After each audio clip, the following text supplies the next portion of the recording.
lan tadillu ma tamassaktum bihima kitaballah wa sunnata nabiyyi. Hadirin wa hadirat ikhwatul iman, jamaah Masjid Al-Ihsan yang saya hormati, sidang salat subuh dan thalabul ilmi yang insyaallah dimuliakan Allah Subhanahu wa taala.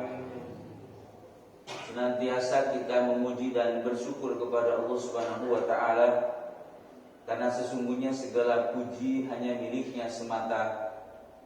Kita senantiasa memohon pertolongan kepadanya, dan kita senantiasa memohon ampunannya, serta berlindung kepadanya dari segala kejelekan, dorongan hawa nafsu kita, serta berlindung kepadanya dari segala kejelekan amal perbuatan kita. Barang siapa yang diberi petunjuk oleh Allah, karena senantiasa membuka hatinya untuk menerima hidayah petunjuk Allah, maka tidak ada seorang pun yang mampu menyesatkan dirinya. Dan barang siapa yang disesatkan oleh Allah, karena senantiasa menutup hatinya untuk menerima hidayah petunjuk Allah, lalu Allah biarkan dia dalam kesesatan sesuai dengan pilihannya, maka tidak ada seorang pun yang mampu memberikan petunjuk hidayah kepada dirinya. Saya bersaksi bahwa tiada Tuhan yang berhak disembah, ditaati, dipatuhi segala titah dan perintahnya kecuali Allah yang satu, yang esa, yang tunggal, tidak ada sekutu baginya. Dan saya bersaksi bahwa sesungguhnya Muhammad adalah hamba dan utusannya, yang tidak ada nabi dan rasul sepeninggalnya. Allah Subhanahu wa taala berfirman, wahai orang-orang yang beriman, hendaklah kalian bertakwa kepada Allah sebenar-benarnya takwa. Hendaklah kalian takut kepada murka dan siksa Allah dengan sebenar-benarnya, dan janganlah kalian mati kecuali dalam keadaan muslim. Wahai orang-orang yang beriman, taatilah Allah, taatilah Rasul, dan pemimpin di antara kalian orang beriman yang mentaati Allah dan Rasulnya. Maka jika kalian berselisih tentang suatu perkara, maka kembalikanlah perkara yang diperselisihkan itu kepada Allah dan Rasulnya, kepada Al-Quran dan As-Sunnah. Jika kalian beriman kepada Allah dan hari akhir, yang demikian itu lebih baik dan lebih bagus akibatnya. Rasulullah Muhammad sallallahu alaihi wasallam bersabda, sesungguhnya aku telah meninggalkan pada kalian dua perkara. Selama kalian berpegang teguh pada dua perkara itu, maka dijamin kalian tidak akan tersesat selama-lamanya. Dua perkara itu adalah kitab Allah Al-Quran dan sunnah Nabi-Nya. Dengan takdir, iroda, inayah, serta nikmat dan rahmat Allah semata, pada pagi hari ini kembali kita dapat berkumpul, bertemu wajah, bermuwajah, bersua, bertatap muka, berjumpa kembali dalam kegiatan rutin thalabul ilmi, menuntut ilmu agama Allah, mempelajari, mengkaji dan memahami al-Islam. Setelah kita menunaikan ibadah sholat subuh berjamaah, khususnya di setiap hari Ahad, dan lebih khusus lagi pada Ahad yang kedua, kita biasa berbagi pengetahuan tentang al-Islam, khususnya tentang akidah Islam. Bapak Ibu yang saya hormati, mudah-mudahan kita semua dalam keadaan sehat walafiat, serta tetap dalam perlindungan Allah Subhanahu wa taala dan istiqomah dalam keimanan, keislaman dan ketaatan kepadanya. Wa timan rahimakumullah, kita akan lanjutkan kajian kita. Pada pertemuan bulan yang lalu kita telah menyimak dan mengkaji ulang terkait dengan hidayah yang diberikan kepada manusia. Dan hidayah Islam adalah merupakan anugerah terindah, merupakan kenikmatan yang sangat besar yang diberikan Allah kepada manusia. Yang dengan hidayah Islam itu, maka setiap orang diberikan petunjuk tentang kehidupan, Dia akan tahu tentang hakikat kehidupan. Apa yang kemudian dia harus lakukan dalam kehidupan. Apa tujuan hidup dia. Tugas hidupnya apa. Lalu kemudian apa saja yang harus kita lakukan. Apa saja yang harus kita tinggalkan. Yang semua itu dimaksudkan memberikan kebaikan, kemaslahatan kepada kehidupan kita, baik dalam kehidupan dunia maupun dalam kehidupan akhirat kelak. Bahkan secara khusus Allah Subhanahu wa taala sampai bersumpah dengan masa, dengan zaman, dengan waktu, dengan kehidupan, bahwa manusia itu merugi kecuali mereka yang mengisi waktunya, mengisi masanya, mengisi zamannya, mengisi kehidupannya dengan iman dan beramal soleh, serta menjaga iman dan amal soleh dengan cara saling mengingatkan untuk mentaati kebenaran dan saling mengingatkan untuk menetapi kesabaran. Bapak Ibu yang saya hormati, ini menunjukkan bahwa orang yang benar-benar ia mendapatkan anugerah itu direspon dengan baik, itu jumlahnya tidak banyak. Kenapa? Karena Allah menyebutkan pada surah Al-Asr itu bahwa manusia itu merugi. Ada yang tidak merugi tapi dikecualikan. Itu menunjukkan bahwa mereka yang selamat, mereka yang tidak merugi jumlahnya tidak banyak. Karena mereka dikecualikan. Dan biasanya kalau dikecualikan sesuatu maka berarti itu jumlahnya lebih banyak daripada yang tidak dikecualikan. Bagaimana rahimahumullah, meskipun tidak disebutkan secara kuantitatif secara jumlah berapa ribu, berapa miliar manusia yang selamat itu dalam pandangan Allah Subhanahu wa taala dari sejak manusia yang pertama yang diciptakan Allah, yaitu Nabi Adam alaihissalam, sampai kepada umat Nabi Muhammad Rasulullah sallallahu alaihi wasallam. Yang jelas bahwa manusia yang mereka selamat karena memahami hakikat kehidupan itu jumlahnya tidak banyak. Maka bisa dipahami bahwa mereka yang mengisi hidupnya dengan iman, beramal solih, lalu kemudian menjaga iman dan amal solihnya dengan tawasul haq, tawasul bisawab, itu jumlahnya tidak banyak. Dan tentu kita berharap mudah-mudahan kita termasuk yang dikecualikan itu. Amin ya mujibas sa'ilin. Bapak Ibu yang saya hormati, dan dengan hidayah tuddin, hidayah agama Islam itu, maka kemudian kita melihat kehidupan menjadi terang benderang.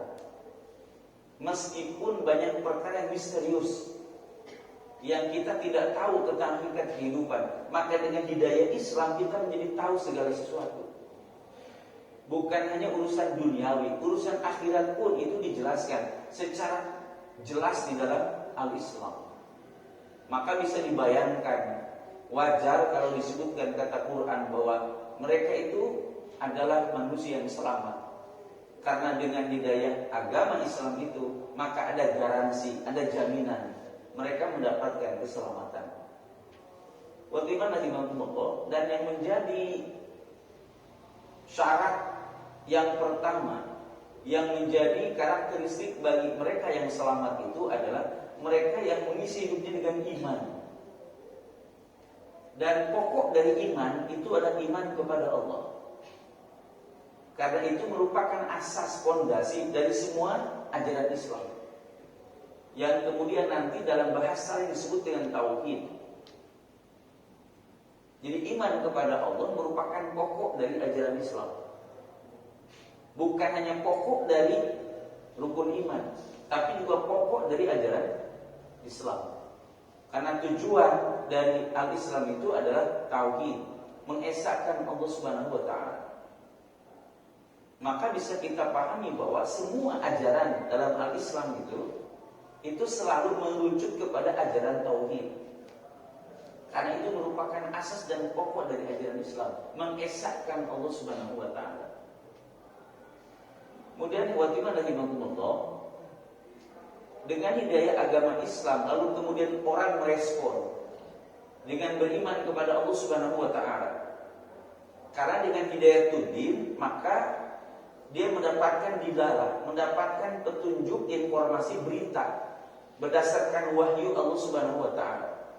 tentang hakikat kehidupan itu. Lalu kemudian ada orang yang dia menerimanya, meresponnya dengan baik, menjadi orang yang beriman kepada Allah. Dalam bahasa yang sederhana, dia memeluk Islam, menjadi seorang muslim. Itu merupakan kunci, tiket bahwa seseorang akan mendapatkan keselamatan. Rujuk kepada hadis riwayat Imam Al-Bukhari misalnya, dari sahabat Abu Hurairah, Nabi bersabda, "Kullu ummati yadkhulunal jannah." Setiap umatku itu masuk surga. Illa man aba, kecuali orang yang menolak masuk surga. Kecuali orang yang enggan. Kecuali orang yang tidak mau masuk surga. Pada saat Rasul menyampaikan begitu, sahabat Abu Hurairah bertanya kepada Rasul, "Wa man ya'ba ya Rasulullah?" Siapa yang menolak masuk surga itu? Kalau dalam bahasa kita, bodoh banget dia. Ada orang yang menolak masuk surga. Kenapa? Ya faktanya dalam kehidupan kita bisa jadi ada orang pengen ke surga, tapi cara pengen ke surganya itu dengan cara nyekek botol. Dia jalannya nggak jelas Pak, zigzag.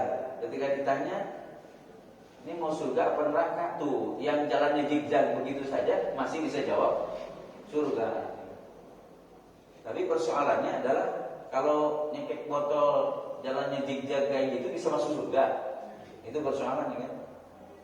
Jadi orang yang nyekek botol aja ibadah iman, yang mabuk, ketika ditanya surga neraka masih ingat surga. Sehingga sangat wajar kalau pertanyaan itu muncul, kok ada orang yang menolak masuk surga? Siapa yang menolak masuk surga itu ya Rasulullah? Maka Rasul bersabda, "Man ata'ani dakhalal jannah." Siapa yang mentaatiku, itulah orang yang masuk surga. "Wa man asani faqad aba." Dan siapa yang membangkang, durhaka, tidak nurut, tidak taat kepadaku, maka itu orang yang menolak masuk surga.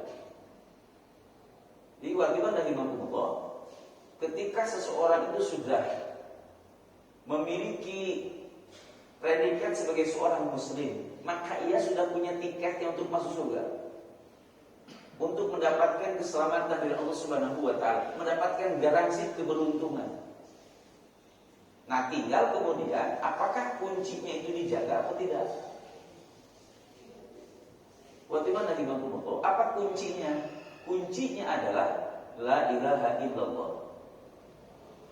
Sehingga kemudian Rasul bersabda bahwa, rujuk hadis riwayat Imam Ahmad misalnya, bahwasanya man kana akhiru kalami la ilaha illallah dakhala jannah. Siapa yang akhir ucapan hidupnya la ilaha illallah, maka niscaya dia masuk surga. Jadi siapa yang mengucapkan dia hidupnya la ilaha illallah, niscaya dia masuk surga. Nah, itu merupakan riwayat iman dari Imam Bukhari, gigi dari kuncinya. Karena bisa jadi ada orang punya kunci, tapi ketika dimasukkan ke lubang kunci itu tidak berfungsi, Pak.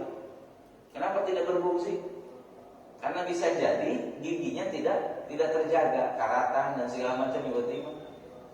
Nah, orang yang menjaga giginya itu, maka dia akan lebih mudah membuka pintu itu. Nah, setiap orang muslim itu sudah punya tiket untuk membuka pintu surga, tergantung kepada sampai sejauh mana dia menjaga kuncinya itu. Bagi mereka yang betul-betul menjaga keislamannya, keimanannya dengan taat kepada Allah, menjalankan perintah Allah, menjauhi larangan Allah Subhanahu wa taala, dan beramal serta berbuat selama hayat sesuai dengan izin syariat, maka orang tersebut insya Allah dia akan mendapatkan surga dengan damai. Dia akan mendapatkan keselamatan hidup, menjadi garansi kepada dirinya, karena ia bukan hanya menerima hidayatul-din, tetapi juga ia menerima hidayah spesial yang disebut hidayatul taufik dari Allah Subhanahu wa taala. Dengan hidayah taufik dari Allah itu, maka setiap orang itu senantiasa diberikan kesadaran dan kesiapan untuk bertindak, apapun tindakannya tidak akan bertentangan dengan ketentuan Allah. Itu ciri orang mendapatkan hidayah taufik. Dan itu hidayah spesial. Artinya bahwa tidak semua orang yang ia menerima hidayah agama Islam lalu menjadi muslim lalu mendapatkan hidayah taufik, belum tentu. Tergantung sampai sejauh mana komitmen dan keistiqomahan orang tersebut dalam menerima ajaran Islam. Waktu rahimahumullah, banyak istilah yang digunakan dalam Al-Quran atau As-Sunnah terkait dengan seseorang itu bulat iwat iman di dalam menerima agama Islam sehingga mendapatkan hidayah taufik. Misalnya rujuk kepada Al-Quran surah Al-Baqarah ayat 208. Allah Subhanahu wa taala berfirman, "A'udzu billahi minasyaitonir rajim. Ya ayyuhalladzina amanu dkhulu fis-silmi kafah wa la tattabi'u khutuwatis syaiton. Innahu lakum aduwwun mubin." Kata Allah, wahai orang-orang yang beriman, hendaklah kalian masuk ke dalam Islam secara total, secara kafah, secara menyeluruh.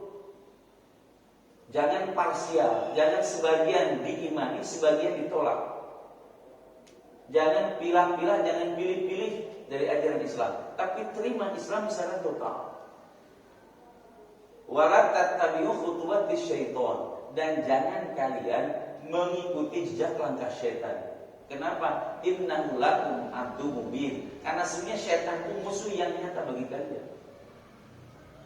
Waktu iman, Bapak Ibu yang saya hormati, surah Al-Baqarah 208 ini kalau rujuk kepada asbabun nuzul, sebagaimana dinukil, dicatat oleh Imam Jalaluddin As-Suyuti dalam kitabnya Lubabun Nukul fi Asbabin Nuzul, bahwa suatu ketika ada sekelompok orang Yahudi yang datang kepada Rasulullah Sallallahu Alaihi Wasallam. Sekelompok orang Yahudi ini dipimpin oleh Abdullah bin Salam. Jadi nanti di deretan para sahabat itu ada yang namanya Abdullah bin Salam. Itu sahabat Nabi yang asal dari Yahudi.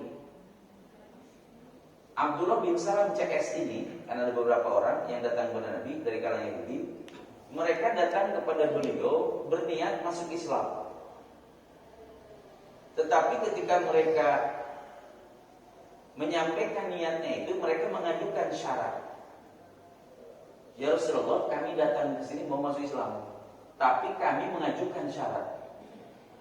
Apa syaratnya? Syaratnya adalah, sebagaimana engkau tahu kami ini adalah orang Yahudi yang biasa memuliakan hari Sabtu dan mengkaji kitab Taurat pada malam harinya.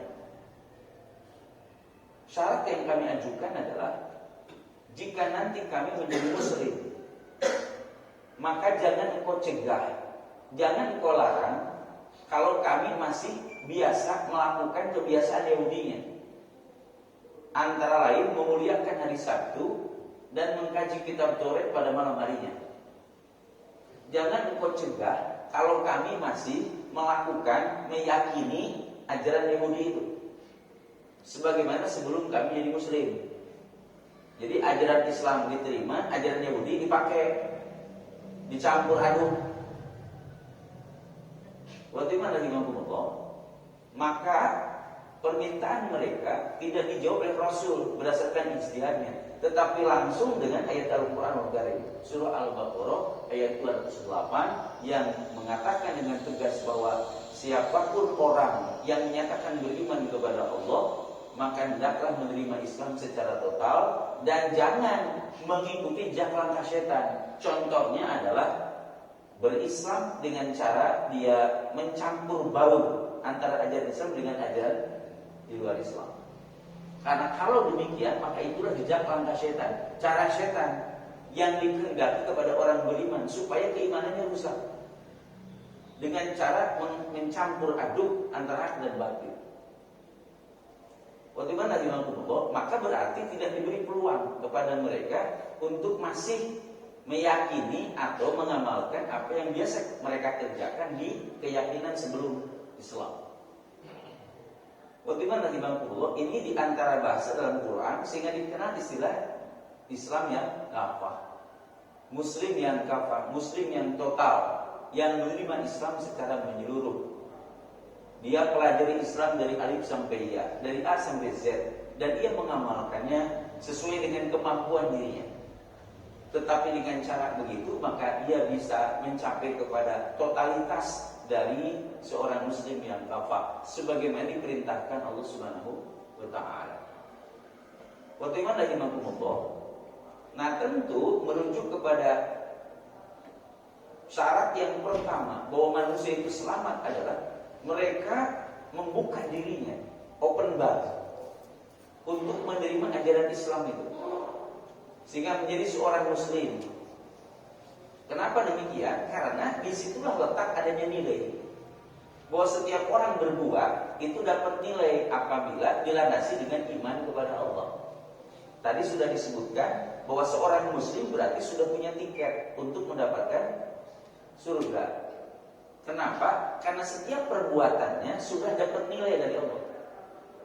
Rujuk kepada Al-Quranul Karim, misalnya terkait dengan hakikat ajaran Islam. Dalam surah Ali Imran ayat 19, Allah berfirman, Inna dina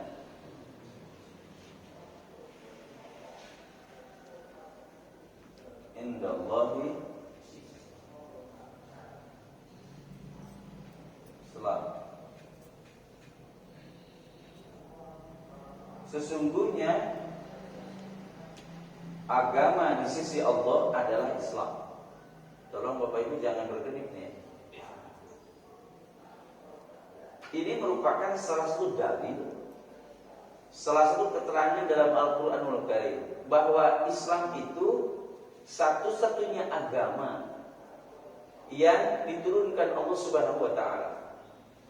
Karena hanya satu-satunya agama di sisi Allah. Tidak ada agama lain di sisi Allah selain Islam. Bagaimana cara memahaminya? Bahwa ini ayat terkait dengan pengertian itu. Tentu harus dipahami salah satu dari pendekatan kaidah bahasa Al-Quran. Perhatikan teman-teman, kalimat yang digunakan Al-Quran sangat indah. Kalau dalam bahasa lain, orang diajarin bagaimana cara berbahasa yang baik dan benar, gitu Pak. Kalimat yang digunakan bukan begini, sesungguhnya Islam agama di sisi Allah, nggak begitu bahasanya Pak. Tapi bahasa yang digunakan, sesungguhnya agama di sisi Allah adalah Islam. Saya ulangi, kalimat yang digunakan, sesungguhnya agama di sisi Allah adalah Islam.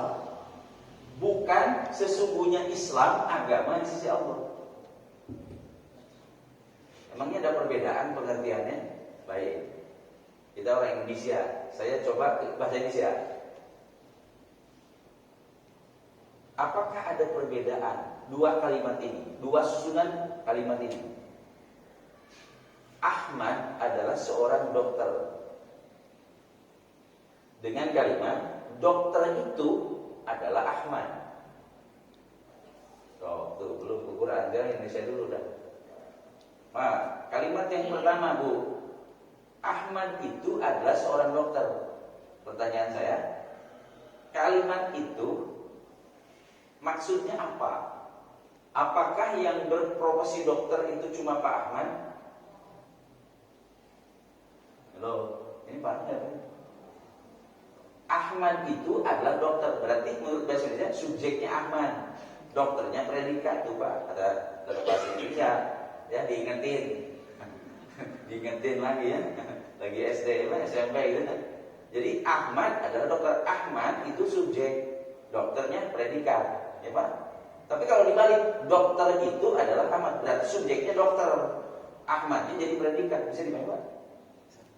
Susunannya itu menerangkan, diterangkan. Itu kalau bahasa Indonesia itu Pak. Lupa gitu. Jadinya nanti nggak satu frekuensi. Kalau nggak satu frekuensi ya begitu. Ya, bengong-bengong aja Pak. Ini Pak. Jadi ada orang berkata bahwa Pak Ahmad itu adalah seorang guru. Terus Bapak bilang, salah ente. Pak Ahmad itu tuh seorang dokter, bukan seorang guru. Jadi karena yang diterangkannya Pak Ahmad, subjeknya kan Pak Ahmad, gitu Pak. Jadi sedang menjelaskan Pak Ahmad bahwa Pak Ahmad itu profesinya dokter, bukan guru, bukan yang lain. Tapi pertanyaannya, apakah berarti yang berprofesi dokter cuma Pak Ahmad? Jawabannya, kalimat itu tidak sedang membicarakan itu. Ini hanya membicarakan Pak Ahmad bahwa Ahmad itu seorang dokter, bukan profesi lain. Tapi apakah yang berprofesi dokter itu hanya Ahmad? Kita tidak sedang membicarakan dokter, bicaranya tentang Ahmad, paham Pak? Nah sekarang dibalik, dokter itu Ahmad, berarti yang diobrolin dokter. Bisa dipahami Bapak Ibu? Nah itu diungkapkan karena ada orang berkata bahwa di lingkungan ini yang namanya dokter itu banyak. Ada Ahmad, ada Umar, ada Usman, kata dia. Terus kita luruskan, ente salah. Di komplek kita ini, di perkampungan kita, nggak ada yang dokter kecuali Ahmad. Bisa dipahami Pak? Berarti nggak ada yang berprofesi dokter kecuali Ahmad. Sehingga Pak Ahmad itu ketika ada pasien, beliau prakteknya di luar perkampungan itu, di luar komplek itu, lalu bilang pasiennya, Pak dokter saya mau ketemunya di tempat praktek Pak dokter di rumah aja, bagaimana supaya lebih lama lah saya kemudian konsultasinya. Oh ya udah kalau begitu nanti kamu datang ke perkampungan itu, nanti tanya aja, bilang saya mau ke rumah Pak dokter, bilangnya gitu. Coba kalau di situ dokternya banyak, kira-kira petunjuknya menyesatkan nggak? Menyesatkan, paham Pak maksudnya? Jadi cukup nggak usah bilang Pak dokter Ahmad. Kenapa? Karena sudah tahu di situ nggak ada yang dokter kecuali. Bisa dipahami Pak? Jadi kalimat yang pertama tadi Ahmad dokter itu disebutnya hanya penegasan bahwa Ahmad itu seorang dokter. Tapi tidak sedang menjelaskan apakah cuma Pak Ahmad yang berprofesi dokter, itu tidak sedang menjelaskan itu. Bisa jadi banyak yang dokter di situ, cuma sedang nerangin Ahmad. Nah, ketika dokter itu Ahmad berarti yang berprofesi dokter cuma Ahmad, nggak ada yang lain. Paham Pak? Baik, kalau udah paham balik sini. Sesungguhnya Islam agama Allah, berarti nerangin Islam bahwa Islam itu agama Allah. Pertanyaannya, apakah selain Islam ada yang agama di sisi Allah? Nah, kalimat tersebut bisa kemungkinan begitu pengertiannya. Bisa bahwa ada agama selain Islam di sisi Allah. Kalau kalimatnya Islam itu agama Allah. Tapi ini dibalik oleh Allah. Sesungguhnya agama di sisi Allah adalah, berarti kesimpulannya seperti yang tadi, dokter itu Ahmad, menunjukkan hasr, hanya kaidah dalam bahasa Al-Qur'annya ini sama dengan Ahmad dokter Ahmad. Kalau dokter itu Ahmad, berarti dokter itu sifat. Sifat itu yang melekat kepada sesuatu sehingga dia bisa dipisahkan. Itu sifat namanya Pak, atau ciri. Nah, dokter itu Ahmad, mendahulukan ciri, mendahulukan sifat dari yang dikasih ciri, itu maknanya hasr, maknanya hanya. Di sini yang digunakan adalah Allah mendahulukan sifat dari yang disifati. Ini yang disifatinya, disifati. Nah, menurut kaidah, apabila mendahulukan sifat dari yang disifati, maka hasr yang artinya hanya. Maka diartikanlah sesungguhnya agama di sisi Allah hanya Islam. Nah, hanyanya dari mana kalimatnya? Dari kaidah. Bisa dipahami Pak? Maka ini menjadi dalil dalam Quran bahwa Islam itu adalah satu-satunya agama di sisi Allah. Enggak ada yang lain. Terus konsekuensinya apa? Banyak ibarat. Salah satunya adalah bahwa semua para nabi dan rasul yang diutus oleh Allah berarti beragama Islam. Ajarannya ajaran Islam, dan itu ditegaskan oleh Rasul. Rujuk hadis riwayat Imam Al-Bukhari. Kata beliau, perumpamaanku dengan nabi-nabi sebelum aku itu seperti sebuah bangunan. Bangunan tersebut maksudnya Islam, yang kemudian sudah dibangun sejak Nabi Adam alaihissalam. Bangunan itu sudah dibangun tuh Pak, ya, prosesnya terus. Nah, kemudian aku ini, kata Rasulullah, adalah sebuah bahan. Ada bagian dari bangunan tersebut yang masih belum dipasang bahannya. Ada satu bata yang belum ditempel itu di bangunan itu. Kata Rasulullah, itulah aku yang menyempurnakan bangunan ajaran Islam. Bisa dipahami, Pak? Berarti menunjukkan bahwa semua para nabi itu sama. Apanya? Yakni ajaran agamanya adalah bedanya adalah karena para nabi dan rasul sebelum Rasulullah diutus kepada kaum tertentu, maka keperluannya ajarannya hanya untuk kaum tertentu yang bisa beda dengan kaum yang lain. Maka syariatnya ada perbedaan, tapi pokok agamanya di tauhid itu sama. Bisa dipahami, Bu, Bapak? Disempurnakan oleh Rasul tuh bangunan Islam tuh. Maka ketika Rasulullah diutus dengan fungsi yang tadi menyempurnakan, maka Rasul wafat, berarti agama Islam sudah sempurna. Dan Allah sebutkan dalam Al-Quran bahwa ajaran Islam sudah sempurna dalam surah Al-Maidah ayat 3. A'udzubillahi minasyaitonirrajim. Al-yauma akmaltu lakum dinakum wa atmamtu 'alaikum ni'mati wa raditu lakumul Islam madina. Bahwasanya pada hari ini aku telah sempurnakan agama kalian dan telah aku cukupkan atas kalian nikmatku, dan aku telah ridho Islam sebagai agama untuk kalian. Maka berdasarkan firman Allah tersebut, berarti ajaran Islam tersebut ajarannya itu sudah sempurna. Ya. Kata sempurna, sempurna. Kaidah lagi, Bu, ya. Makanya ngajinya jangan sampai tidur nih, Pak. Kalau tidur nggak dapet nih. Ya, sengaja ngajinya begini, Pak, biar mikir semua, Pak. Gitu. Ya. Kata sempurna dalam kaidah bahasa Indonesia, kata sempurna itu menggunakan bentuk positif. Kalau negatif, misalnya pakai tidak kurang. Pokoknya yang pakai tidak sempurna, tidak kurang, itu disebutnya negatif karena pakai tidak. Paham, Pak, maksudnya?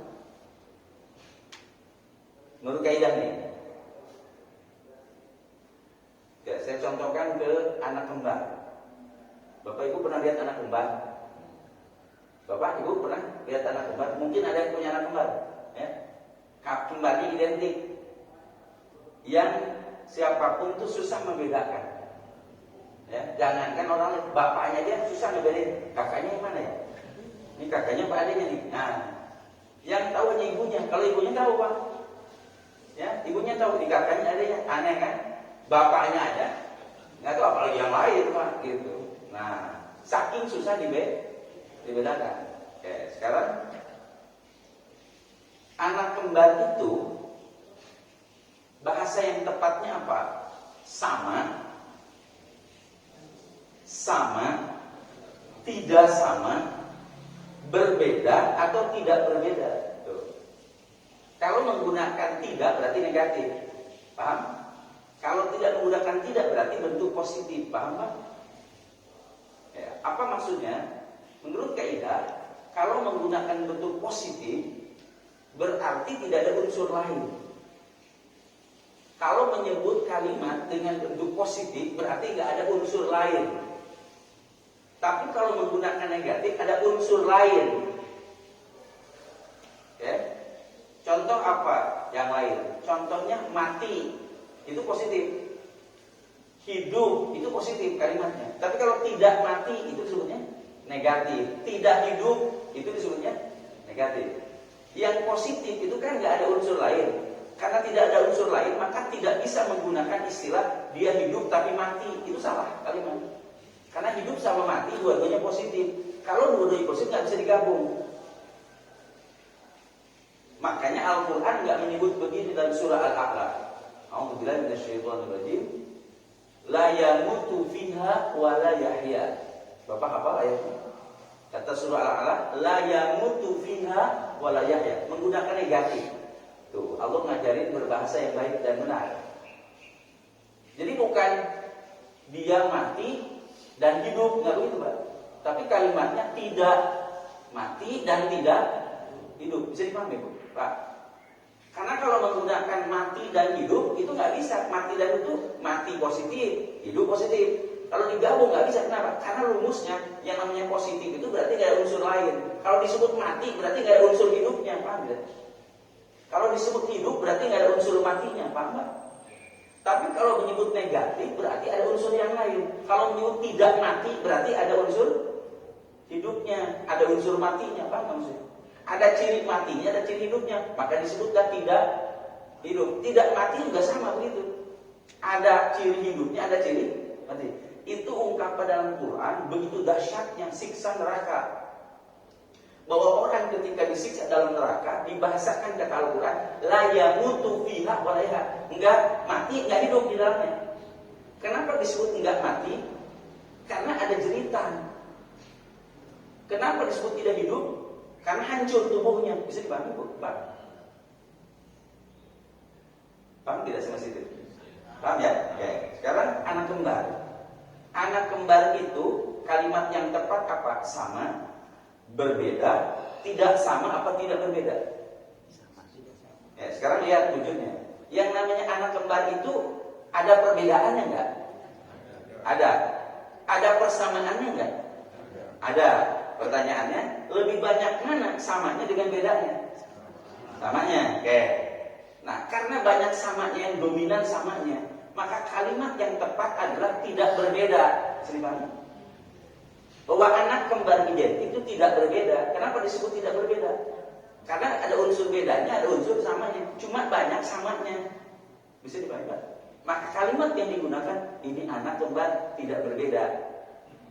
Bukan tidak sama. Kalau tidak sama sebaliknya. Kalau tidak sama berarti banyak bedanya daripada sama. Bisa dipahami, Pak? Oke, itu kalau pakai negatif. Nah, tapi kalau pakai positif berarti perfect. Dia sempurna, nggak ada unsur lain. Kembali ke sini. Kata Allah, pada hari aku sempurnakan agamamu. Menggunakan bentuk positif berarti ajaran Islam sempurna. Tidak ada sedikit pun yang tertinggal dalam Islam. Jadi kalau ada orang masih punya pikiran bahwa ini bagus tapi nggak ada dalam Islam, itu jadi aneh kalimat itu. Paham tidak Bapak Ibu? Katanya Islam sempurna, tapi Bapak bilang begini, ini emang sih nggak ada dalam Islam, tapi bagus. Atau kalau begitu berarti ada perkara bagus yang tidak ada dalam. Kalau begitu berarti ada yang tertinggal. Kalau tertinggal berarti pantas disebut dengan sempurna. Bisa dipahami? Karena itu maka seorang muslim wajib meyakini Islam ajarannya sudah sempurna. Tinggal Bapak tanya aja, mana buktinya? Kalau ada orang yang bertanya, mana dalil dalam Quran, dalam hadis, dalam Islam bahwa boleh kita bikin pesawat terbang di sana. Mana dalilnya? Ya tinggal dipelajari saja. Ada rujuk misalnya Al-Quran. Surah apa? Surah Al-Baqarah 29. A'udzubillahi minasyaitonir rajim. Huwallazi khalaqalakum ma fil ardi jami'an. Dan Allah, Dia yang menciptakan segala sesuatu di bumi untuk kalian. Itu menjadi dalil kata para ulama bahwa berdasarkan ayat itu urusan dunia itu diberikan kebebasan kita untuk berinovasi, untuk membuat perkara baru. Meskipun beda sama Rasul. Rasul naik kontak, Bapak naik mobil. Paham Pak?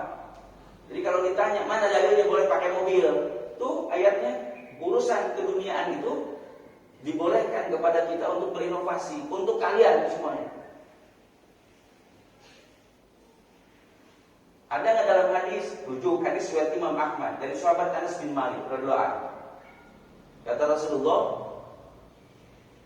"Idza kana syai'un min amri dunyakum fa antum a'lamu bih." Apabila suatu perkara itu bagian dari urusan dunia kalian, maka kalian lebih tahu tentang urusan dunia.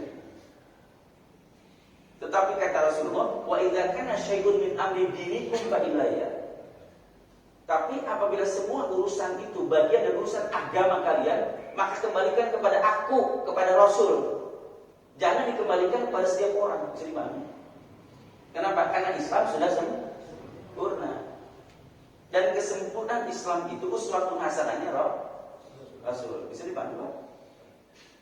Itu dalil berdasarkan hadis Nabi bahwa urusan keduniaan boleh beda dengan Nabi. Tapi kalau urusan agama tidak boleh beda dengan Nabi. Bisa dipahami?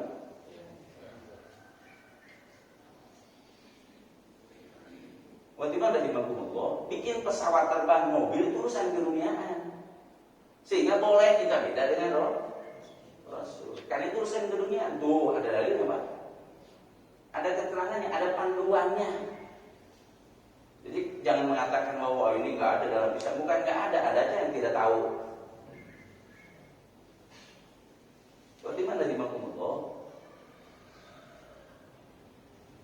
Maka dengan penjelasan tersebut ikhwatul iman bahwa Islam satu-satunya agama yang diturunkan Allah, kan hanya itulah agama di sisi Allah. Maka semua para nabi dan rasul itu sama membawa agama yang sama, yaitu Islam. Kemudian disempurnakan ajaran itu dengan diutus Nabi Muhammad SAW, dan kemudian Rasul wafat, berarti Islam sudah sempurna. Nah, waktu mana di Allah? Apa konsekuensinya jelas? Ali Imran 85. Ali Imran ayat 85. Kata Allah, "A'udzubillahi minasyaitonir rajim. Wa may yabtaghi ghairal islami dinan fala yuqbala minhu wa huwa fil akhirati minal khasirin." Barang siapa yang mencari selain Islam sebagai agamanya, maka tidak akan pernah diterima. Tidak akan pernah diterima kalimatnya. Fala yuqbala. Fala yuqbal. Maka tidak akan pernah, lan itu artinya never, tidak akan pernah. Tidak akan pernah diterima dari orang itu. Amal perbuatannya enggak ada nilai dalam pandangan Allah. Perbuatan baik sekalipun nggak ada nilai dalam pandangan Allah kalau orang itu tidak Muslim, kalau dia tidak beriman kepada Allah. Wa huwa fil akhirati minal khasirin, dan nanti di akhirat dia termasuk orang yang rugi, yang celaka. Itu konsekuensinya manakala orang tidak memeluk agama Islam, tidak beriman kepada Allah, tidak menjadi Muslim, maka berdasarkan ayat ini tidak akan diterima oleh Allah perbuatannya. Akhirnya tidak ada nilai. Karena itu rujuk kepada hadis yang pernah saya sampaikan. Mudah-mudahan masih ingat. Kata Rasulullah, misalnya di sini Al-Baihaqi salah satunya. Kata Rasulullah, "Innama bu'istu liutammima makarimal akhlaq." Dalam hadis lain, "Sholihal akhlaq." Sesungguhnya aku diutus hanyalah untuk menyempurnakan akhlak yang mulia. Pertanyaan saya, kan sudah mulia akhlaknya, apa yang disempurnakan? Betul? Aku diutus hanyalah untuk menyempurnakan akhlak yang mulia. Kan kalau sudah mulia, ngapain? Betul nggak Pak? Itu menunjukkan bahwa ada manusia yang perilakunya baik dalam kehidupan, meskipun tidak beragama. Istri Pak, ada orang baik Pak, nggak keturunan baiknya itu, tapi nggak beragama. Sosialnya bagus, kalau ngobrol bagus, bergaul bagus Pak, senang menolong, senang membantu. Wah pokoknya dia care, punya kepedulian, wah luar biasa pokoknya. Bagaimana di Allah? Tetapi jika ia berbuat baik begitu, dorongannya hanya pikiran dan perasaan, bukan wahyu, maka perbuatan baik tersebut tetap tidak ada nilai. Makanya Rasul diutus untuk menyempurnakan akhlak mulia. Orang yang dalam kehidupan akhlaknya sudah luar biasa, ya, buat iman, dia punya akal sehat, punya nurani, buat iman dalam kehidupan, maka disempurnakan dengan tauhid. Maka barulah amal perbuatannya menjadi bernilai. Jadi ada orang musyrikin Quraisy itu orang baik Pak, karena keturunan ini termasuk keturunan dari orang tuanya Rasul. Gak ada sama seperti orang lain kalau di masyarakat berjudi, minuman keras, pokoknya bejat buat iman masyarakat kebanyakan di masyarakat musyrikin jahiliyah. Tapi ada orang-orang yang terjaga, yang begituan mereka tidak terlibat. Cuma satu kekurangannya apa? Menyembah berhala. Jadi kekurangannya satu, menyembah berhala. Kalau urusan akhlaknya luar biasa Pak. Nah, orang yang begitu disempurnakan dengan apa? Dengan iman, dengan tauhid, maka bernilai. Sehingga kata Rasulullah, orang yang dulunya di jahiliyah, dia orang yang baik, maka ketika menerima Islam semakin baik. Kata Rasulullah. Nah, kalau orang begitu aja disempurnakan, apalagi yang buruk, bisa dipahami.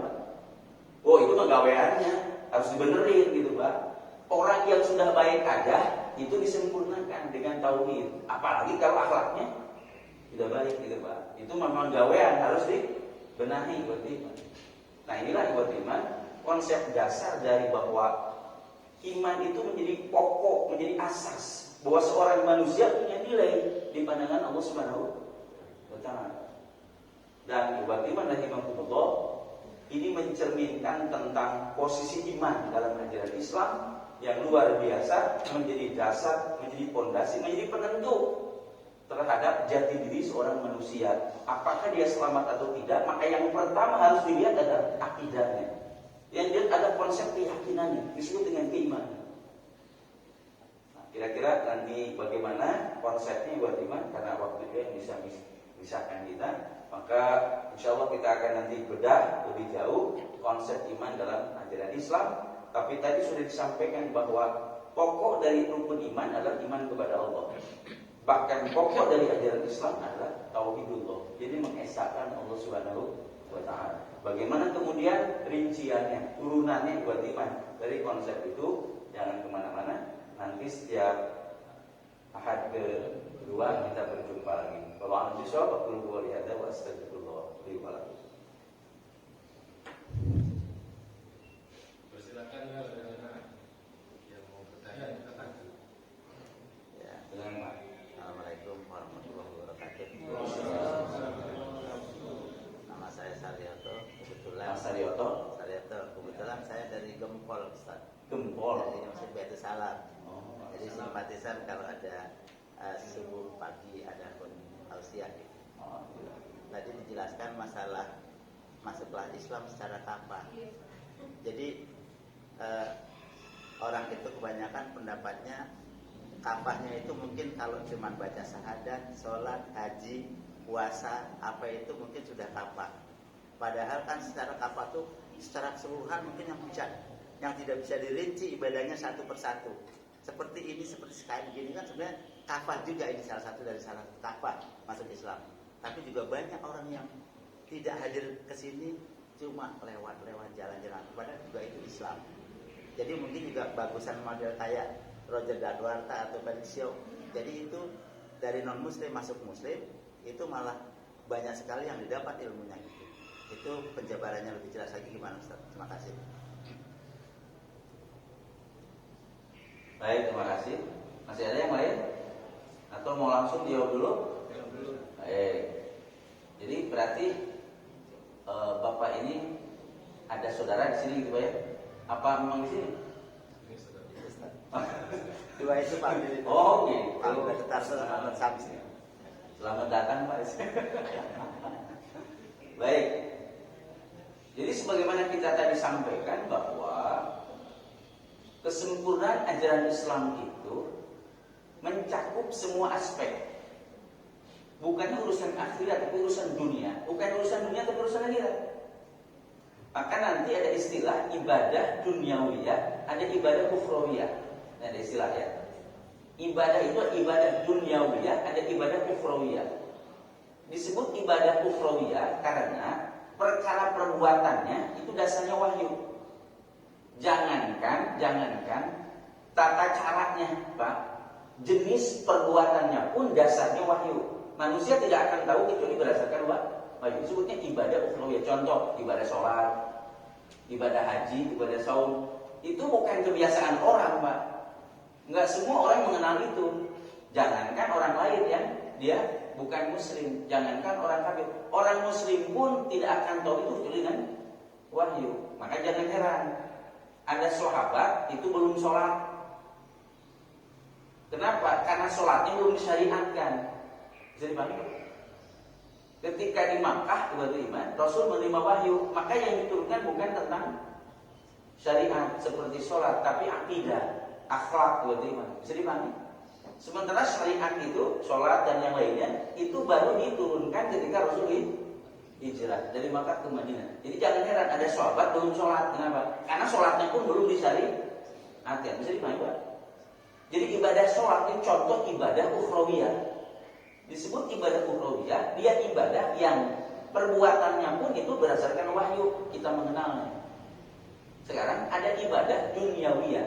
Kalau ibadah duniawiyah adalah perkaranya ibadah menurut Islam, tapi urusan keduniaan. Yang disebut urusan keduniaan berarti dia dikenal dan biasa dikerjakan oleh manusia, menjadi tabiatnya, menjadi kebiasaannya, sehingga bukan seorang muslim yang melakukan, orang yang bukan muslim pun melakukan. Contoh, bekerja, tidur, makan, itu urusan keduniaan. Bisa dimana?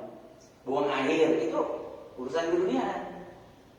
Tetapi dalam Islam, urusan keduniaan pun itu ada tuntunan wahyu. Bisa dibangun. Jadi perbuatannya itu dikenal manusia, karena itu merupakan kebiasaan manusia. Tapi ada tuntunan panduan ketika kita melakukan urusan duniawi, paham? Sehingga bisa membedakan mana gaya hidupnya muslim dengan orang yang bukan muslim. Bisa dibangun. Kalau ada orang, dia masuk ke water closet, ke toilet, dia memasukkan kakinya yang kiri, lalu kemudian mengucapkan doa sebelum masuk itu, Pak, atau ketika masuk ke WC itu, Pak, maka itu disebutnya ibadah duniawiyah. Bisa dipahami? Urusan dunia tapi bernilai, paham, Pak? Jadi kalau Bapak masuk ke WC, ke toilet dengan cara begitu, maka dapat pahala, paham, Pak? Tapi kalau Bapak masuk toilet nggak begitu, maka cuma mubah disebutnya, maksudnya nggak dapat apa-apa. Tidak berdosa, tapi tidak berdosa dan tidak mendapatkan siksa. Bisa dipahami, Pak? Tapi kalau Bapak melakukan begitu dengan tuntunan agama, maka menjadi ibadah. Itulah ungkapan sering kita dengar, ayatuna kulluha ibadah. Hidup kita semuanya ibadah. Kenapa? Jangankan urusan akhirat, urusan dunia pun ada nilai ibadah. Karena ada tuntunan panduan yang diberikan kepada kita berdasarkan wahyu. Paham? Bapak mau tidur, sebelum tidur berdoa, bahkan berwudu, ibadah iman. Nah, semua itu ibadah urusan agamanya, tapi diterapkan dalam urusan keduniaan, maka disebut ibadah dunia. Maka dari situ kita bisa paham bahwa yang disebut kafahnya keislaman kita itu tentu bukan dia rukun Islam, tapi kafahnya yang disebut dengan muslim itu adalah merujuk pada hadis riwayat Imam Al-Bukhari misalnya. Ketika Rasulullah SAW bersama para sahabat berkumpul, tiba-tiba Pak, ujuk-ujuk datang seorang laki-laki berparas ganteng. Ibu jangan lihat saya. Ada seorang laki-laki berparas ganteng, pakai baju putih bersih. Tapi aneh, orang-orang para sahabat nggak kenal sama orang itu. Berarti kalau para sahabat nggak kenal, berarti orang ini orang jauh, bukan orang situ gitu, Pak. Karena nggak kenal orang-orang di situ tuh, Pak. Tapi kalau dibilang orang jauh, harusnya kalau di padang pasir itu kan kalau pakai baju putih apalagi itu akan kelihatan, bisa dipahami, Pak? Akan kelihatan kotor paling tidak dari debu itu, Pak. Nah ini mah pakainya putih bersih, Pak. Gak ada tanda-tanda dia orang jauh. Bisa dipahami, Pak? Makanya sebut ujuk-ujuk tiba-tiba aneh. Udah gitu ujuk-ujuk datang langsung dekat sama Nabi duduknya. Para sahabat yang gak berani begitu, Pak, Bu, langsung di depan Nabi itu sampai lututnya Nabi beradu dengan Nabi itu. Lalu kemudian menepuk paha Nabi. Lalu ia bertanya, mal iman, apa yang disebut dengan iman? Rasul nggak nanya ente, datang-datang nanya. Harusnya kenalin dulu, aku taruh kayak beliau tuh ya. Itu nama saya ini, saya dari ini mana Pak ujung-ujung? Cukup itu mal iman, apa itu dengan iman? Lalu Nabi menjawab, al imanu antum minabillah, sampai kepada iman kepada qadar dan qadar. Wa bil qadari khairi wasyarri. Lalu nanya lagi, mal Islam, apa yang disebut Islam? Rasul jawab, antasyhada alla ilallah, sampai kepada wa tahujjal bait, berhaji. Dari rukun syahadah sampai berhaji, rukun Islam tuh. Tadi rukun iman, sekarang rukun Islam. Terus tanya lagi, mal ihsan, apa yang disebut dengan ihsan? Rasul jawab, anta'budallaha ka'annaka tarahu fa in lam takun tarahu fa innahu yarah. Kamu beribadah kepada Allah seakan-akan kamu lihat Allah. Jika kamu tidak bisa melihat Allah, maka kamu punya kesadaran bahwa Allah mengawasimu. Itu disebut ihsan. Tuh Pak, 3 pilar pokok dalam Islam, yakni iman, Islam, ihsan. Dari penjelasan itu saja sudah mewakili jawaban untuk Bapak. Kalau tadi disebutkan kapannya sholat atau enggak tuh, sampai 3 pilar pokok dalam Islam disebutkan.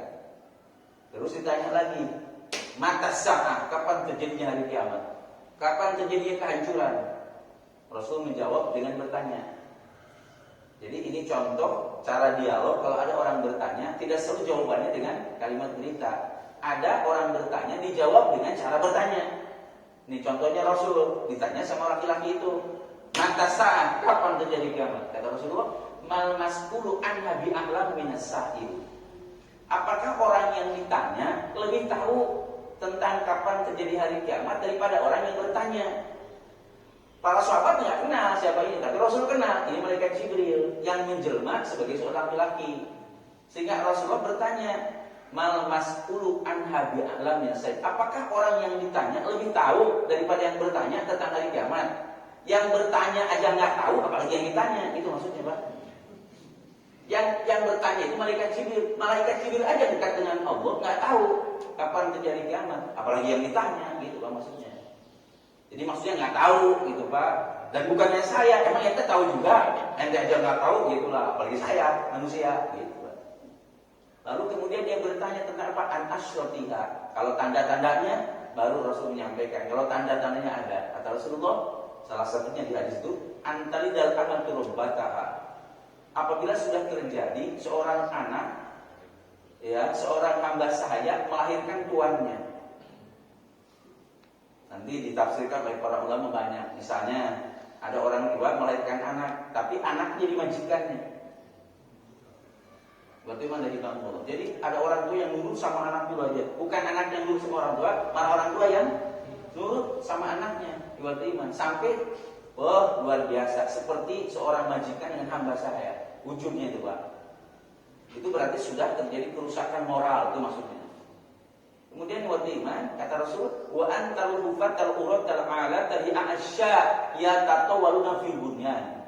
Apabila sudah terjadi ada peristiwa, kamu melihat al-hufatal urat, orang yang dia memakai baju yang compang-camping, orang yang nggak pakai alas kaki, nggak pakai sandal, iman, pokoknya berutul, langsung kaki Pak jalannya, pakai baju yang dekil and kumel, sobek-sobek Pak, gitu. Lalu kemudian mereka ya tato walun fibunan, berlomba-lomba membangun gedung pencakar langit. Maksudnya terjadi perubahan dari sudut gaya hidup. Ada orang yang mendadak jadi orang kaya, padahal tadinya sangat luar biasa fakirnya. Lalu kemudian dengan kekayaan langsung membuat gedung pencakar langit. Kata Rasulullah, jika sudah terjadi begitu, maka berarti tanda-tanda akan tibanya hari kiamat. Jadi panjang jawabannya. Nggak di stop sampai terus begini. Nah, jadi dengan dasar itu maka pengertian Islam Bapak itu mencakup semua ajaran Islam dari alif sampai ya, dari A sampai Z. Tinggal kitanya harus mempelajarinya, harus mengetahuinya dengan cara thalabul ilmi. Tanpa itu nggak bakal bisa. Kenapa? Sebab Rasul pun dikenalkan tentang Islam ada pembimbingnya, jadi malaikat Jibril. Apalagi kita, maka harus tetap ada pembimbing supaya tidak tersesat dalam memahami dan mengamalkan ajaran Islam. Begitu Pak, paling tidak jawabannya ya. Mudah-mudahan bisa dipahami sama Bapak ya. Dapat oleh-oleh pulang gitu Pak ya. Wallahu a'lam bishawab. Karena ya Bapaknya sudah begini-gini, jadi saya tidak perlu panjang lebar lagi Pak ya. Nanti jadi jelas tidak dijelaskan, repot nanti. Bapak. Silakan, ibu-ibu. Saya rasa cukup Ustaz, karena waktu suruh sudah hampir masuk. Jadi jangan sampai kita melewati sholat suruhnya. Jadi Ustaz. Nah, sekarang Bapak mau nanya sholat suruh nggak? Boleh. Boleh. Tahu. Boleh, baik. Lebih penting thalabul ilminya Pak. Baik. Jadi gini Pak, ya. Ini hanya penyampaian aja. Soal Bapak Ibu mau nerima tidak itu urusan Bapak Ibu ya, urusan pilihan. Tapi secara keilmuan saya harus sampaikan. Jadi sebenarnya coba Bapak ingat-ingat deh, dulu lagi muda ya, baca buku para ulama, buku fikih, Ya, di sekolah-sekolah itu jarang kan ada sholat sunat syuruk, nggak ada, betul nggak? Boomingnya itu sekarang, paham Pak? Pertanyaannya, emang para ulama nggak tahu tuh ada keterangan riwayat tentang sholat syuruk? Tentu mereka baca tuh Pak, ya. Tapi kenapa mereka tidak mengenalkan kepada kita dulu nggak? Apa yang terlewat Pak? Bukan ada yang terlewat, itu menunjukkan berarti riwayat atau keterangan tentang itu ada problem. Dalam bahasa lain, para ulama berbeda pandangan soal riwayat itu sahih apa enggak. Bisa dipahami nggak Pak? Nah, ulama dulu kita, guru-guru kita itu tidak memasukkan itu kepada riwayat yang sahih, karena itu nggak dikenalkan di kita. Cuma sekarang booming karena ada ulama yang mensahihkan hadis itu. Paham Pak? Ya, sedikit kita beralih. Hadis tentang sholat syuruk, sebenarnya istilah syuruk itu nggak ada di hadisnya, tapi itu bahasa dari ulama karena terkait dengan terbit matahari. Hadis sholat syuruk itu yang paling ringan kelemahannya itu adalah hadis riwayat Imam At-Tirmidzi dari sahabat Anas bin Malik. Kata Rasulullah, man sholal ghada, barang siapa yang sholat subuh fi jama'atin, berjamaah, rakaat summa qa'ada, kemudian dia duduk di tempat dia sholat itu Pak, hatta tatu asyams, disebutkan namanya yadhkurullah, qa'ada yadhkurullah, dia duduk dan berzikir kepada Allah, hatta tatu asyams, sampai kemudian terbit matahari, summa sholat rakaatain, kemudian dia sholat 2 rakaat, maka kemudian pahalanya karena ke ajri hajatin au umratin tamah kata Rasulullah, katanya bahwasanya pahalanya itu sebanding dengan pahala haji dan umroh sempurna gitu Pak. Itu hadisnya At-Tirmidzi dari sahabat Anas bin Malik. Jadi dulu itu nggak ada yang mengenalkan itu karena hadisnya memang tidak sahih, hadisnya dhaif, hadisnya lemah. Kenapa? Karena ada rawi yang bermasalah namanya Abu Hilal. Nama lengkapnya Hilal bin Abu Hilal. Sering disebut dengan Abu Hilal namanya. Imam At-Tirmidzi yang meriwayatkan hadis itu bertanya kepada gurunya. Di antara guru Imam Tirmidzi namanya Imam Al-Bukhari. Imam Al-Bukhari itu salah seorang guru dari Imam Tirmidzi. Kata Imam Tirmidzi, saya nanya sama guru saya, yakni Muhammad bin Ismail Al-Bukhari, tentang rawi Abu Hilal, tentang periwayat hadis yang namanya Abu Hilal.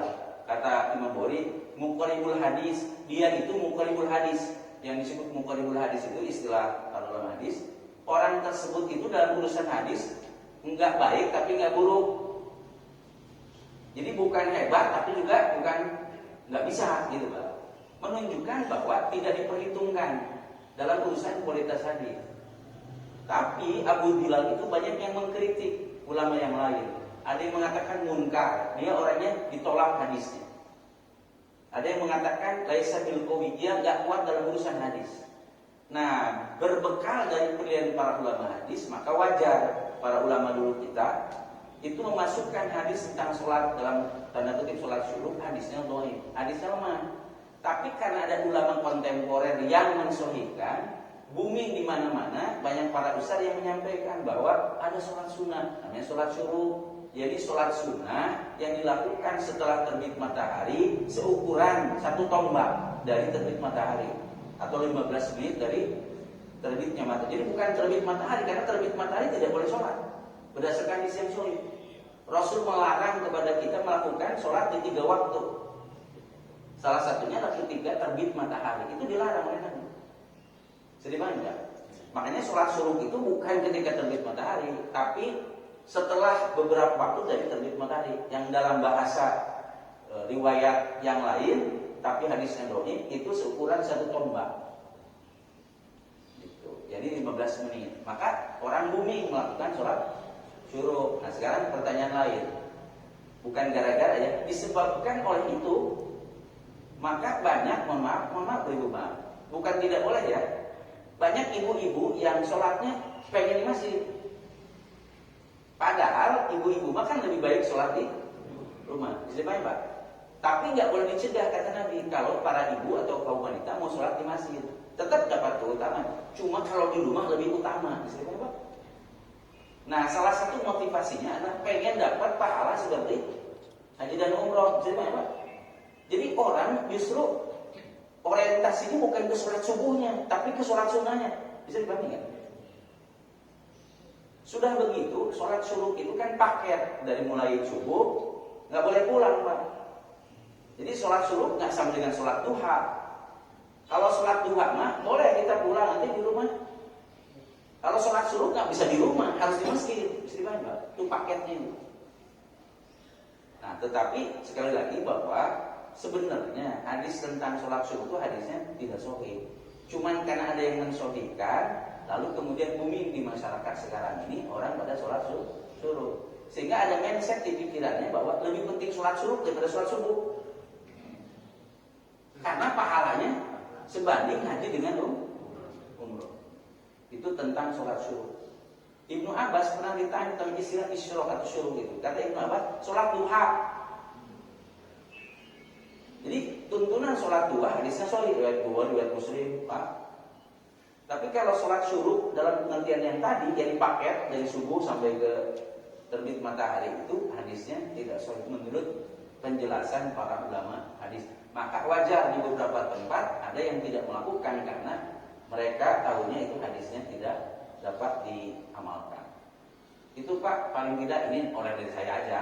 Ya kalau Bapak nanti melakukan itu urusan Bapak dengan Allah, gitu ya. Ibu dengan Allah, gitu. Tapi penting pengetahuan itu. Apalagi kita hidup di masa setelah Rasul, itu banyak perbedaan. Nah karena itulah maka setiap kita ketemu yang berbeda harus didudukkan. Jangan dibiarkan, tapi harus didudukkan. Bagaimana cara dudukannya? Tunjukkan keterangan dalilnya. Kalau itu kemudian bisa dipertanggungjawabkan, maka menjadi amalan kita. Tapi kalau tidak, maka suka tidak suka, sorry to say, kata orang bilang, tidak bisa diamalkan karena, nah tadi dalam urusan agama itu harus ngikutin Rasul. Dan ikutin Rasul berdasarkan riwayat yang bisa dipertanggungjawabkan. Bahasanya riwayatnya harus sahih. Berarti kalau tidak sahih maka tidak diyakini berasal dari Nabi. Wah banyak kasusnya Pak. Banyak kasusnya. Nanti tentang berzikir pakai tangan kanan saja. Sholat 2 rakaat duduknya harus lurus, nggak boleh miring. Wah pokoknya banyak Pak. Kalau dibedah nanti Bapak jadi tahu. Oh ternyata begitu ya. Nah ternyata begitunya nantilah kapan ya. Karena nggak ada yang bertanya itu kan Pak ya. Itu mah karena Bapak aja yang suruh ya. Saya tanyakan gitu ya. Apa mau dijelaskan gitu. Demikian. Mudah-mudahan dapat dipahami dan dimaklumi. Dan mohon izin Pak, mudah-mudahan bisa diterima. Wallahu a'lam bishawab. Ya, setidaknya semua pada tahu Ustaz. Intinya itu aja. Jadi intinya kalau mau sholat syuruk ya sholat subuh dulu dan berdiam di masjid atau di surau. Intinya itu aja sih Ustaz. Tadi bisa diam, berzikir berdiam, mendengarkan kajian. Intinya itu. Ya. Tapi sayang kalau tidak dilaksanakan, ada peluang, gitu kan? Iya. Jadi yang kalau hadis shopping malah ada yang duduk terus sampai terbit matahari ada, tapi nggak ada sholat syuruknya Pak. Itu hadisnya sahih ada Pak. Nah disitulah ada riwayat yang berbeda. Kan tadi saya juga cuma ngenalin aja, nggak sampai dalam. Tapi kalau pengen dalam bisa, gitu maksudnya. Kalau pengen lengkap bisa, gitu. Jadi ada yang sahih hadisnya, tapi nggak pakai nyebut sholat. Jadi cuma dari subuh, zikir, udah sampai terbit matahari pulang. Seperti yang dilakukan Rasul. Itu Pak maksudnya. Itu yang sahih. Tapi kalau yang pakai sholat, yang disebut sholat subuh 2 rakaat, hadisnya dhaif, gitu Pak. Itu bedanya. Karena itu maka betul kata Bapak keutamaan soal habis sholat subuh berjamaah segala macam itu ada hadis sahih Pak. Betul kata. Jadi ngaji kita ini udah mengamalkan itu Pak, yang sahih maksudnya. Tapi kalau nanti lanjut ke sholat subuh, nah sekali lagi secara keterangan, gitu ya. Yang saya ketahui itu hadisnya tidak. Karena itu para ulama dulu, guru-guru kita di buku-buku sholatnya nggak ada ngenalin soal sholat subuh, paham Pak? Nah itu bukan karena mereka tidak tahu, bukan. Tapi karena hadis tentang itu nggak bisa diamalkan. Itu maksudnya. Terima kasih. Baik, karena waktu juga yang bisa kita demikian yang dapat saya hantarkan. Dan mudah-mudahan kita tetap istiqomah dalam ketaatan kepada Allah Subhanahu wa taala, tetap gemar menuntut ilmu karena ibadah itu akan diterima. Salah satu syaratnya adalah harus dengan ilmu dan ilmunya sesuai dengan tuntunan Rasulullah Shallallahu Alaihi Wasallam. Karena itulah maka yang penting beribadah itu harus benar, bukan harus banyak. Karena bisa jadi ada orang beribadah banyak tapi tidak dasar ilmu dan tidak sesuai tuntunan Nabi, maka akan sia-sia perbuatan itu. Jadi yang paling pokok benar dulu, baru kemudian kita bicara tentang jumlahnya. Kalau kemudian diberi tuntunan oleh Nabi, maka kita lakukan. Kalau tidak, maka cukuplah kita dengan uswatun hasanah. Karena mengikuti Rasul pasti selamat. Tapi kalau mengikuti selain Rasul, tidak ada jaminan selamatnya. Siapapun orang itu, semulia apapun dia, sepintar apapun dia tentang Islam, karena bukan Nabi, ibarat iman, maka tidak ada jaminan ibarat iman tidak melakukan kesalahan. Wallahu a'lam bishawab. Aqulu qouli hadza wa astaghfirullah li wa lakum. Rabbana la tuzigh qulubana ba'da idh hadaytana wa hab lana min ladunka rahmah innaka antal wahhab. Allahumma arinal haqqa haqqan warzuqna ittiba'ah wa arinal batila batila warzuqna ijtinabah. Rabbana afrigh 'alaina sabran wa tsabbit aqdamana wansurna 'alal qawmil kafirin.